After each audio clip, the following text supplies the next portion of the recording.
మేడిగడ్డల నీళ్లు నింపండి, కన్నెపల్లి ఎత్తండి. అరే బుర్రత కూడా, ఒకవేళ మేడిగడ్డల గేట్లు దించి నీళ్లు నిలబెడితే మేడిగడ్డ ఇప్పటికే కుంగిపోయింది. రేపు తెగిపోతే భద్రాచలం రాముడే ఉండర్రా, 44 ఊర్లు ఖమ్మం జిల్లాలో కొట్టుకోపోతే దుర్మార్గుడా. ముఖ్యమంత్రి గారికి ఇవి ఒప్పుకోవడానికి బేసిస్ అడ్డం వస్తున్నది. మేడిగడ్డ మూసేయాలని మేము అన్నామని, ఆయనకి మేము ఆడ పోతే కోపం వచ్చింది. మేము కన్నెపల్లికి వంగనే కోపం వచ్చింది ఆయనకి.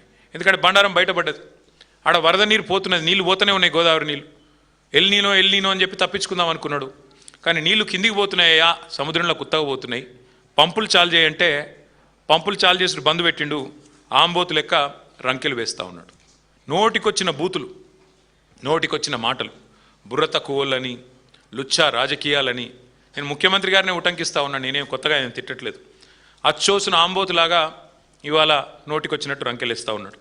ఇక ఆయన మాట్లాడిన మాటల్లో పిచ్చివాగుడు తప్ప, శరామామూలుగా తిట్లు ఒట్లు తప్ప కొత్తది ఏమీ లేదు.